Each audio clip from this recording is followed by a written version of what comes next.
नमस्कार मंडळी, मी लीना पुन्हा एकदा आपल्या यूट्यूब चॅनलमध्ये तुमचं सर्वांचं मनापासून खूप खूप स्वागत करत आहे. तर बघा, आता सर्व कामं आवरली. शंभू देखील स्कूलला गेलाय.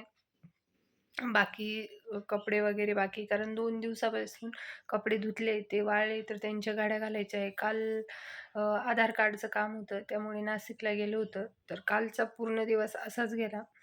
तर तिकडनं यायला पण खूप उशीर झाला. त्यामुळे डोकं आणि ते तर एवढं दुखतंय ना, तर डोळे बघा, डोळे देखील असे जड-जड पडल्यासारखे झाले. डोकं तर खूपच दुखतंय. माझं तर काय होतं, मला टू व्हीलरवर आणि स्कूटीवर किंवा त्याच्यावर काही नाही वाटत. पण मोठ्या गाडीमध्ये जर गेली ना, तर एवढं डोकं दुखतं ना, तर दुसऱ्या दिवसापर्यंत म्हणजे 2 दिवस तर माझे असेच जातात. मला उमजतच नाही काही. कारण सारखं असं ते डोकं आहे ना, इथं दुखत असतं. ते वासाने का काय मला खूप त्रास होतो. पण मग आता पाण्या-पावसात, आता पाऊस पण चालू आहे. त्यामुळे मग छोट्या गाडीवर तर काही जाता येत नाही. मग काल नंदेची गाडी होती, तर ती गाडी घेऊन गेलो होतो. आधार कार्डचं काम होतं. आता ह्या कार्डचं काम आम्ही मार्च ते एप्रिलपासून करतोय. माझं काय झालंय, जेव्हा लग्न झालं तेव्हा नाव बदलायच्या वेळेस आहे ना, तारीख जी होती जन्मतारीख ती बदलली गेली. नाव पण बदललं, पण जन्मतारीख पण चुकीची होऊन गेली. ते तेव्हा काही लक्षात आलं नाही. पण आता सध्या मला पॅन कार्ड चं नाव चेंज करायचं आहे. तर तेव्हा ते लक्षात आलं आणि आता बघितलं, तर मग ते पॅन कार्ड चेंज होत नाही, कारण ते आधार कार्डवरची जन्मतारीख चुकीची. तर मग आता ते करायसाठी आम्ही 3 ते 4 महिन्यापासून नाशिकला सेंटर जे आधार सेंटर आहे गव्हर्नमेंटचं, तिथे चक्कर मारतोय. तर तिथं आता चौथा चक्कर होता आमचा. दरवेळेस काहीतरी मिसमॅच होतंय डिटेल्स, दरवेळेस काहीतरी असंच होतंय. आता यावेळेस शेवटचं बघितलंय भरून.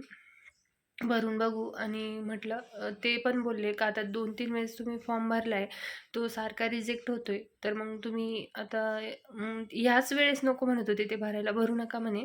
तुम्ही पासपोर्ट काढून आणा म्हणे. पण आता आम्ही म्हटलो आता आलोय एवढं दुरून, आता आम्हाला पण भरपूर दूर जावं लागतं. तर म्हटले आता आलोय तर भरा एवढ्या वेळेस बघू. ना मग पुढच्या वेळेस आता पासपोर्टच बघू आता काय होतं. देवकृपेने झालं पाहिजे यावेळेस, कारण इतका डोक्याला ताप झालाय ना त्या आधार कार्डचा, वैताग आलाय.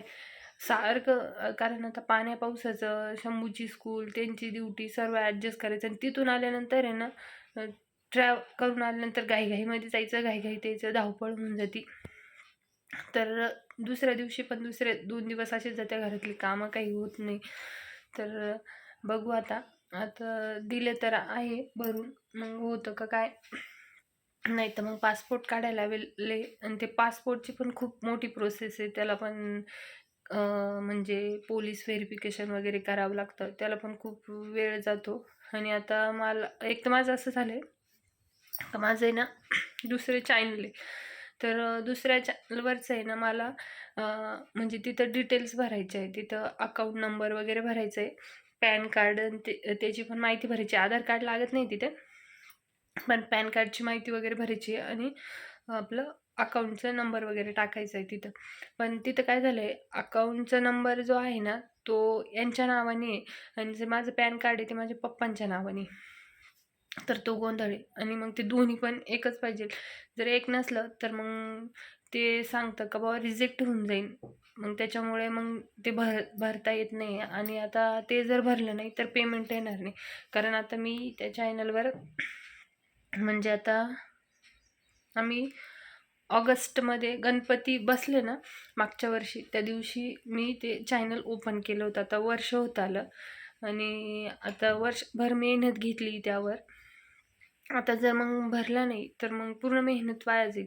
तर मग त्याच्यासाठीच चालू आहे का बाबा ते पटकन व्हावं ते काम आधार कार्डचं आणि मग इकडे ते डिटेल्स भरता येतील आणि डिटेल्स भरता आल्यावर पेमेंट येईल. कारण आता डॉलर पण पूर्ण होत आले 10 पूर्ण झाल्यानंतर Google ॲडसेन्स पिन येतो. पण तो Google ॲडसेन्स पिन येण्यासाठी पण आपला पत्ता वगैरे टाकायचा असतो. पण त्यासाठी पण आपल्याला ही अगोदर इन्फॉर्मेशन भरावं लागते.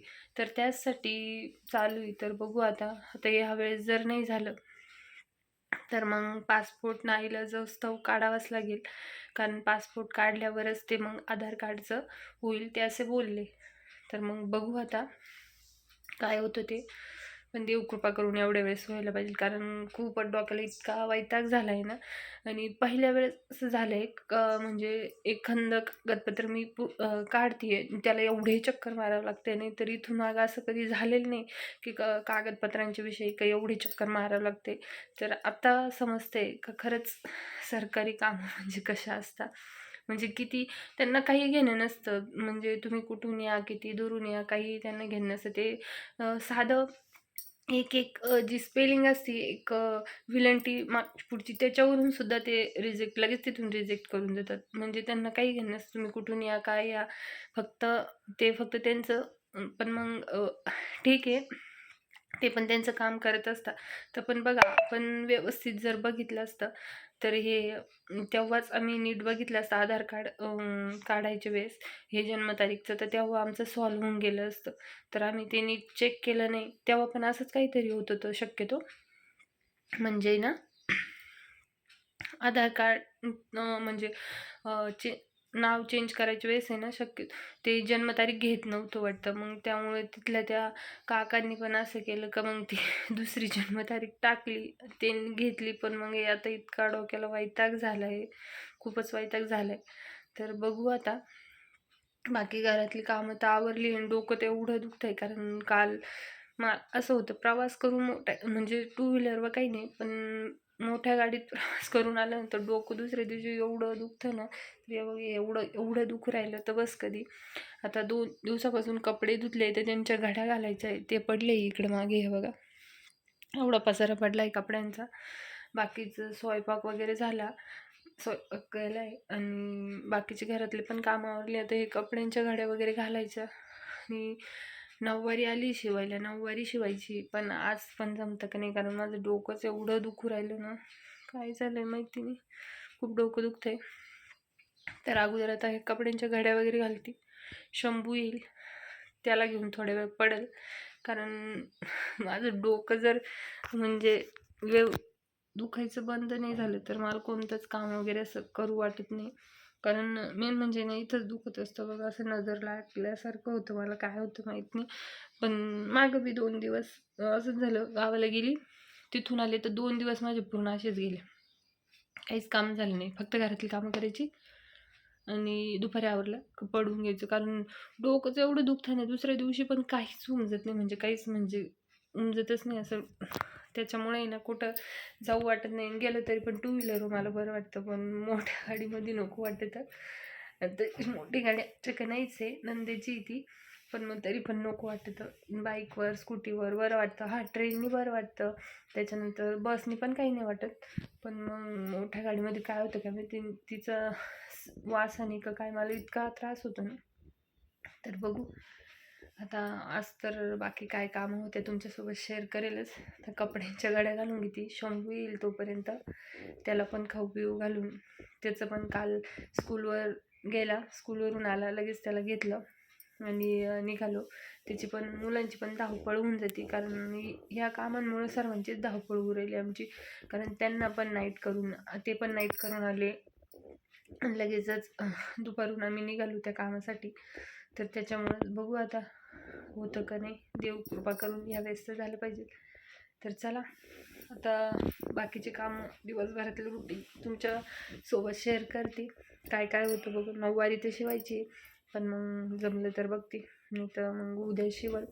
बाकी दुसऱ्या चॅनल पण व्हिडिओ टाकायचे, अपलोड करायचे, त्याचं पण बघू झालं तर. पण मग मेन म्हणजे मला असं वाटतं थोडंसं अर्धा 1 तास पडून घ्यावा, म्हणजे थोडं बरं वाटेल. मग फ्रेश झाल्यानंतर बाकीचे कामं होतील. तर चला बघू आता काय काय कामं होते ते. आता 2-3 दिवसापासून हे कपडे धुतलेले होते, वाळलेले होते, तर त्यांच्या घड्या वगैरे घालून घेऊ म्हटलं. कारण थोडे थोडे ओलसर होते, तर ते वरतीच असे ठेवलेले होते, म्हणले सुकतील.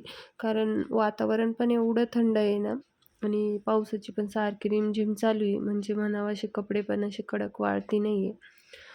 आता खूप कामं पडलेली घरातली, कारण जे कपडे आहे प्रेसचे, ते प्रेसचे कपडे एवढे साचले ना, खूपच साचले, ते प्रेस करायचे. त्यानंतर माझं देखील वॉर्डरोब म्हणजे कपाट ते पण आवरायचं आहे, कारण एक साडी काढली ती घातली का ती दुसरून कशी तरी घडी करायची, कुठेतरी जागा असली तिथं टाकून द्यायची. असं झालं म्हणजे पूर्ण दोन्ही पण त्यांचं पण माझं पण पूर्ण असेच झाले. त्यांचे पण जे इस्त्रीचे ते घालायचे, बाकी धुवून आणले का ते जसेच तसे मध्ये कसे तरी घड्या करून ठेवून द्यायचे. कारण प्रेस खूप झाले, प्रेस करायचे, पण मग आता एक काहीतरी कामं चालूच राहत्या. घरातली कामं आवरली की लगेच ब्लाऊज वगैरे शिवायचं असलं मग ब्लाऊज शिवायला बसतं. मग ही कामं तशीच राहत्या. परत संध्याकाळ होती मग आपलं स्वयंपाकाचं चालू होऊन जातं. तर असंच चालू आहे. पण आता 1-2 दिवस काढून, कारण मला पूर्ण दिवसच जाणार आहे आवरायला. कारण कपडे प्रेस करायला त्यांचे कपडे खूप साचले, तर ते प्रेस करायलाच खूप वेळ लागेल. त्यानंतर माझं कपाट वगैरे आवरायचं आहे. तर 1-2 दिवस जाईल. पण आता शक्यतो बघू आता अगोदर जे अर्जंटमध्ये काही आलंय शिलायला ते शिवून घेते. त्यानंतर मग आता थोडंसं बरं पण वाटत नाही. काय झालंय, चांगला महिना झाला असेल तशी मला सर्दी झाली. आता मी अगोदर डॉक्टरकडे पण जाऊन आली. 2 वेळेस डॉक्टरकडे गेली. त्यानंतर मेडिकलचे पण वेगवेगळे औषधं, गोळ्या वगैरे घेऊन पाहिल्या. पण सर्दी काय जात नाही. आता गेली होती म्हणजे थोडासा खोकला लागला होता. पण परत गावाला जाऊन आलो. तिथलं पाणी वगैरे चेंज झालं. तर पुन्हा आता त्रास व्हायला लागलाय. आणि म्हणजे सर्दीनं पण मला असं वाटतं शक्यतो डोकं दुखत असेल, कारण सारखं म्हणजे ओढून पण साईडचे जे नस आहे ते दुखत असतील. तर इथं बघा आता हे जे कटिंग होते ते मी असे मस्त कुंडीत लावून दिले होते. तर त्याला मस्त फुलं येत होते. आणि शंभू देखील स्कूलवरून आला होता. आता बाहेर थोडीशी जास्त नाही पण रिमझिम पाऊस चालू आहे आता 2-3 दिवसापासनं. तर व्हॅनवाले काका नाही, त्यामुळे त्याला त्याचे पप्पाच घेऊन येत आहे. तर आला आता याला खाऊ घालायचं. आता ते पण त्याच्या मूडवर असतं. त्यानंतर दुपारी थोडी झोप काढली, मग थोडंसं म्हटलं बरं वाटेल. त्यानंतर संध्याकाळ झाली होती, तर दिवाबत्ती करून घेतली. कारण स्वयंपाकाला लागायचं होती इथं मला. तर इथे मी दिवा वगैरे लावून घेत होती. तुळशीची देखील पूजा वगैरे केली. आणि बाहेर देखील दिवा लावून घेतला, कारण आता चातुर्मास चालू झाला आहे, तर चांगलं असतं. त्यानंतर बाहेर थोडं उघडलं होतं, म्हणजे असं ऊन पडल्यासारखं पण होत होतं. पण मग मधीच कुठेतरी असं एकदम लगेच काळोख असं आभाळ वगैरे भरून येत होतं. पण वातावरण थोडं वाटत होतं उघडलेलं. पण आज पुन्हा सांगताय का खूप पाऊस होणार आहे. तर मग काय माहिती आता काय होतं. कारण पाऊस चालू झाल्याने एकदम वातावरण एकदम थंडगार होऊन जातं ना.